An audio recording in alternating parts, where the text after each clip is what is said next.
Assalamualaikum hörmetlik anlıqçılar. Anlavatqınыңlar Uyghur Nidası Tor Radiosu.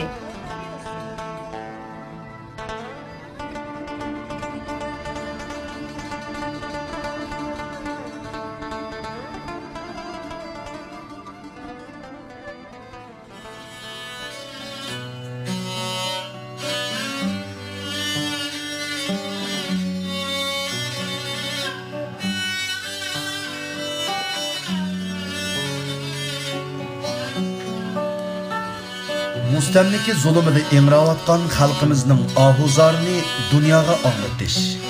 Vatan ichi sirtidagi xalqimiz taqdiriga munosabatlik muhim xabar, uchurlar va mulohizlardan kishilarni xabardor qilish.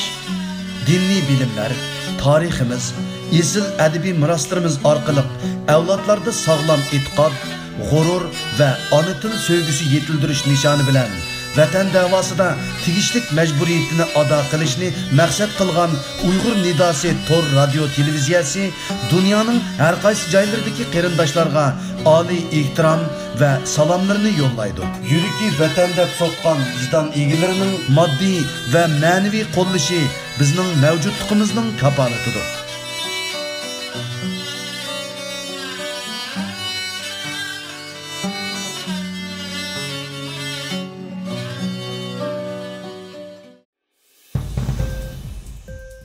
Assalamualaikum hörmetlik radio anlıqçılar. Tumarısının anlatışıda tövende anlaydığınızla mikro haberler. Bu haberlerini öz muhbirimiz Artış Boğra tayarladı. 2017 yıl 5'deki haberlerini diqqətinizə sunumuz.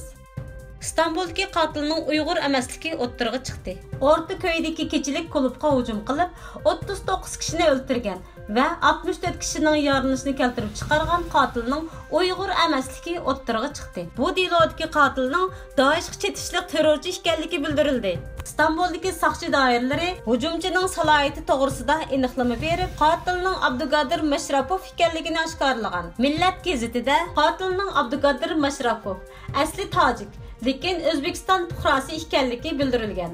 Bu qitimqi vaqada Turkiyadagi ba'zi bir matbuotlar, axborotlar, jurnalistlarning Xitoyga setilganligi oshkor bo'ldi. İstanbul'dagi va dunyoning har qaysi joylaridagi Uyg'urlarning o'rtaq tirishchanligi bilan Xitoyning İstanbul'dagi o'ynagan bu o'yinni petchit qilindi.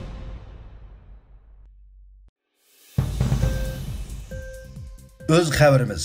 Xotan Qarqash vaqəsi Xitay mətbuatlarında aşkarlanışı, Xitayning İstanbuldagi hujum vaqəsiga bağlanğanlığı ma'lum bo'ldi. Xitay tajovuzchilari Sharqiy Turkistonda bo'lib atgan Xitoyga qarshilik harakatlarini 2015-yili yil 5-dan boshlab oshkorlashni cheklab kelgan edi. Ammo o'tgan yili, ya'ni 2016-yili 28-dekabr Xotan Qarqashdagi Partkom binosiga bo'lgan hujumni shu vaqtning o'zida Tangirtog' to'ri orqali dunyoga oshkorladi. Egallishimizcha Xitoy tajovuzchilari bu voqeadan oldin xabar topgan va uning o'ngishliq elib berilishiga yo'l qo'ygan. Bu orqali 31-dekabr İstanbuldagi terrorlik voqeasiga Uyg'urlarni qarsiga chetib, İstanbuldagi Uyg'urlarga tuhmat chaplab, Uyg'urlar orasida andish paydo qilish bilan birga Uyg'ur xalqi bilan Turk xalqi orasida ixtilof paydo qilib, bu orqali Turk xalqining Uyg'ur xalqiga bo'lgan yeztashligini ayirib tashlamoqchi bo'lgan. O'zlari setib olgan axborot vositalari orqali bu o'yinni o'ngishliq o'ynagan. Ammo Allah'ның yardımı bilan 8 kundan keyin Xitoyning İstanbuldagi bu o'yinlari bechit qilingan.